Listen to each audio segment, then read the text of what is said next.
Hi friends, welcome to அசு tailors. இன்றைக்கி வந்து நம்ம என்ன பார்க்க போகிறோம் அப்படின்னா, கஸ்டமருக்கு வந்து ஒர்க் போட சொல்லி கொடுத்துருந்தேன். அந்த ஒர்க்கு எல்லாம் வந்துருச்சு. அந்த ப்ளவுஸஸும் அப்புறம் வந்து ஒருத்தவங்க ஒரு புடவைக்கு வந்து ரெடிமேடாக குஞ்சம் போட சொல்லி கொடுத்துருந்தாங்க. அதாவது வாங்கி மட்டும் தைக்க சொன்னாங்க. அந்த குஞ்சம் எப்படி போடணும் அப்படின்றது தான் பார்க்க போகிறோம். இதில் வந்து நிறைய ஃப்ரெண்ட்ஸ் வந்து தயங்கி போயிருக்கிறீங்க, வாங்குறதுக்கு யோசிக்கிறீங்க, அந்த மாதிரிலாம் நிறைய பேர் இருக்கிறீங்க. அப்படி வந்து இருக்காதீங்க யாருமே. ஏன்னா நமக்கு வந்து இது ஒரு தொழில். இந்த தொழில வந்து கற்றுக்கிறது எவ்வளோ கஷ்டமோ, அந்த அளவு கஷ்டம் அதை கொண்டுட்டு போகிறதும். ஏன்னா லேடீஸாக இருக்கிற நம்ம வந்து ஃபேமிலியில் எவ்வளவோ விஷயங்கள வந்து ஃபேஸ் பண்ண வேண்டியது இருக்குது. வீட்லயா இருக்கிற பிரச்சனையாகட்டும், இல்லை மற்றபடி நம்ம குழந்தைங்கிட்ட இருக்கிற இதாகட்டும், எல்லாமே நம்ம தான் ஃபேஸ் பண்ணி ஆகணும். ஸோ நம்ம வந்து இதில் நம்ம காம்ப்ரமைஸ்ன்ற வார்த்தைக்கே வந்து அர்த்தமே கிடையாது. இதே வழியே கிடையாது. ஸோ நம்ம தான் பண்ணி ஆகணும். நமக்கு யாராவது ஹெல்ப் பண்ணுவாங்களா நம்ம பார்க்குறத விட, ஹெல்ப்பை எதிர்பார்க்காம நம்ம வந்து சில விஷயங்கள செஞ்சுக்கிட்டா மட்டும்தான் நம்மளால் வந்து எந்த வேலையுமே செய்ய முடியும். நாங்கள்லாம் பண்ணுறோம், உங்களால் பண்ண முடியாதா அப்படின்னு வந்து வாயில் ஈஸியாக கேட்டுறலாம். பட் ஆனால் அது எந்த அளவுக்கு லைஃப்க்கு வந்து ஒத்து வரும்னு பார்த்தா, அந்தந்த வேலையை பார்க்குறவங்களுக்கு தான் தெரியும் அந்த வலி என்ன அப்படின்றது. ஸோ யாருமே வந்து யாரையும் குறைவா எடை போட வேண்டாம். ஏன்னா எல்லாராலையும் எல்லா விஷயத்துலையும் வந்து செய்ய முடியும். ஸோ அதை செய்கிற விதம், செய்யக்கூடிய ஒரு தோணி மட்டும்தான் மாறுமே ஒழிய, மத்தபடி ஈஸி தான், செஞ்சிடலாம். ஒன்றும் பெரிய பிரச்சனையே கிடையாது. இப்போ என்னெல்லாம் பார்த்துக்கிட்டிங்கன்னா, நான்லாம் வந்து ஒரு நாள் விட்டு ஒரு நாள் தான் ஒரு வேலையை வந்து பார்ப்பேன். இப்போ வந்து இன்றைக்கி காலையில் பாத்திரம் தேய்ச்சி எடுத்து வச்சேன் அப்படின்னா, திரும்ப மறுநாள் காலையில் தான் நான் வந்து செய்வேன் அந்த வேலையை. ஏன் அது வரைக்கும் நான் எந்த வேலையும் அதில் வந்து போய் பண்ண மாட்டேன். எனக்கு அது ஈஸியாக இருக்குது, நான் அப்படி பண்ணுறேன். சிலர் வந்து சிங்க் வச்சுருக்கிறவங்க வந்து உடனே உடனே கழுவி வச்சுருவாங்க. எனக்கு வந்து சிங்க்கெல்லாம் கிடையாது. யூட்டிலிட்டி ஏரியான்னு வந்து தனியாக தான் சும்மா பாத்திரம் தேய்க்கிறதுக்கு பழைய காலத்து இடம் அப்படி இருக்கும், அந்த மாதிரி தான். நான் வந்து அதில் தான் வந்து பாத்திரம் தேய்ச்சி எடுத்து வைக்கணும். அதே மாதிரி வாஷிங் மிஷின் கிடையாது. நான் தான் கையில் தான் துணி துவைக்கணும்.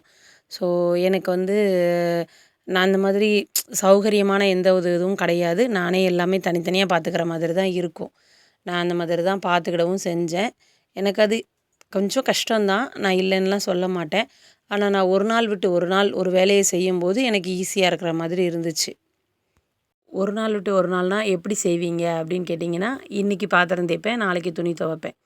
அதாவது இப்போ திங்கள், செவ்வாய் போட்டுட்டு வந்துடுவாங்க இல்லையா? செவ்வாய்க்கிழமை சாயந்தரம் துணி துவைப்பேன்.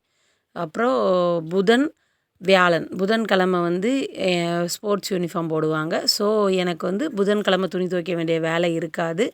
வியாழன் துணி துவைப்பேன். ஒரு செட் யூனிஃபார்ம் தான் வரும். அந்த யூனிஃபார்மையும் வியாழக்கிழமை துவைச்சிட்டேன் அப்படின்னா, வெள்ளி, சனி போட்டுக்குவாங்க. ஸ்கூலுக்கு வந்து கரெக்டாக இருக்கும். இப்போது திருப்பி ஞாயிற்றுக்கிழமை நான் துணி துவைச்சேன்னா, திங்கள், செவ்வாய் போடுறதுக்கு சரியாக இருக்கும். அந்த மாதிரி தான் நான் வந்து துணி துவைச்சிக்குவேன்.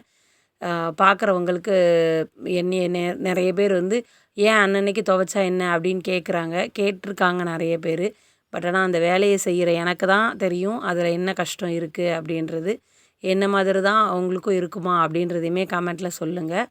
அப்புறம் வந்து நான் இதில் காட்டியிருக்கிற ப்ளவுஸில் உங்களுக்கு எது ரொம்ப பிடிச்சிருக்கு அப்படின்றதையுமே கமெண்ட்டில் சொல்லுங்கள். இது எல்லாமே கஸ்டமர் வந்து என்கிட்ட கொடுத்து என்ன ஒர்க் பண்ணி கொடுக்க சொன்னாங்க. நான் ஒர்க் பண்ணுறதில்ல, வெளியில் கொடுத்து தான் பண்ணி கொடுக்குறேன். ஏன்னா என்னால் 2யுமே ஹேண்டில் பண்ண முடியலை. ஸோ நான் வெளியில் ஒரு ஆளுக்கு வச்சு அவங்க தான் போட்டு கொடுத்துட்ருக்காங்க. அவங்களுடைய பேமெண்ட் அவங்களுக்கு போயிடும். என்னுடைய ஸ்டிச்சிங் சார்ஜ் மட்டும் எனக்கு வந்துடும். அந்த மாதிரி தான் நான் பார்த்துட்ருக்கேன். இது எல்லாமே ஒரு மேரேஜ்க்காண்டி எடுத்திருந்த ப்ளவுஸஸ் தான். நான் இந்த வேலையால் தான் நான் கொஞ்சம் பிஸியாக இருக்கேன். வீடியோ வந்து என்னால் போட முடியறதில்ல. அப்புறம் நேற்று வந்து எங்கள் ஏரியா ஃபுல்லாக ரொம்ப மழை. உங்களுக்கெலாம் எப்படி இருந்துச்சு? மழை உண்டா? அப்படின்றதையுமே கமெண்ட்டில் வந்து சொல்லுங்கள். அப்புறம் நிறைய பேர் வந்து நான் இப்படி கேட்பாங்கன்னு சொன்னேன் இல்லையா? அது வந்து சில சமயம் எனக்குமே கஷ்டமாக இருக்கும். ஏன் நம்மளால் செய்ய முடியறதில்ல? ஏன் நம்ம செஞ்சால் முடியாதா? அப்படின்னு தோணும். பட் ஆனால் செஞ்சால் ரொம்ப டயர்ட் ஆகுது, தைக்க முடியறதில்ல. ஸோ நான் என்ன பண்ணுவேன்னா, தைக்கிறதுக்கு எனக்கு இருக்கிற டைமை வந்து நான் தைக்கிறதுக்கு மட்டும்தான் நான் பயன்படுத்துகிறேன். இப்போது அந்த டைமிங்குள்ளே நான் எவ்வளோ முடியுமோ அவ்வளோ தைச்சிக்குவேன். அதுக்கப்புறமேட்டு எனக்கு இருக்கிற டைமில் நான் மித்த வேலைகளை பார்த்துக்குவேன். காலையில் 9 மணி 9 மணிக்கு அப்புறம் எவ்வளோ நாளும் வேலை செய்யவே மாட்டேன். இவ்வளோ நாள் ஆச்சு, ஒரு நாள் கூட 9 மணிக்கு அப்புறம் உட்காந்து வேலை பார்க்கவே மாட்டேன். 9 மணிக்கு என் பாப்பாவை கொண்டு விட்டுட்டு வந்து ஒரு 10 நிமிஷம் இப்போ ரெஸ்ட்டு. அதுக்கப்புறம் சாப்பிடணுன்னா சாப்பிடுவேன். சாப்பிட்டுட்டு திருப்பி தையல் மிஷினில் உட்காந்துட்டேன் அப்படின்னா, எனக்கு 2 மணி வரைக்கும் தைச்சிட்டு தான் இருப்பேன். அதுக்கப்புறம் அந்த டைம் அப்படியே சரியா போயிரும். அப்புறம் என் ஹஸ்பண்ட் வருவாங்க, சாப்பாடு குடுப்பேன். அப்புறம் அப்படியே அந்த சாப்பாடு குடுத்து முடிச்சு, குழந்தைங்க வருவாங்க. ஒரு 6, 6:30 ஆகும். வீட்டு வேலைகள் முடியும். அப்புறம் திரும்ப மறுபடியும் தையல் மிஷினில் உட்காந்தேன்னா, சரியா இருக்கும் எனக்கு நேரம். இப்படி தான் போயிட்டுருக்கு. உங்களுக்கு இதில ஏதாவது ஆப்ஷன்ஸ் மாத்தி பார்க்கலாம் அப்படின்னா, கண்டிப்பா கமெண்ட்ல சொல்லுங்க. நானுமே மாத்தி பார்க்குறேன். இந்த வீடியோ எத்தனை பேருக்கு யூஸ்ஃபுல்லா இருந்தது அப்படின்றது எனக்கு தெரியல. பட் யாருக்காவது யூஸ்ஃபுல்லா இருக்கும்னு தோணுச்சு அப்படின்னா, கண்டிப்பா அவங்களுக்கு வந்து இந்த வீடியோ வந்து ஷேர் பண்ணுங்க. கண்டிப்பா வீடியோ பிடிச்சிருந்தது அப்படின்னா லைக் பண்ணுங்க, கமெண்ட் பண்ணுங்க. சேனலை சப்ஸ்கிரைப் பண்ணி வச்சுக்கோங்க. இந்த மாதிரி வேறு ஏதாவது வீடியோஸ் வேணும்னாலும் கண்டிப்பாக கமெண்ட் பண்ணுங்கள். எல்லாருக்குமே வந்து நான் வீடியோ வந்து உங்களுக்கு ஷேர் பண்ணுறேன். இது எல்லாமே கொஞ்சம் அவசரன்றதுனால தான் பேச முடியலை. Okay friends, bye friends, thank you.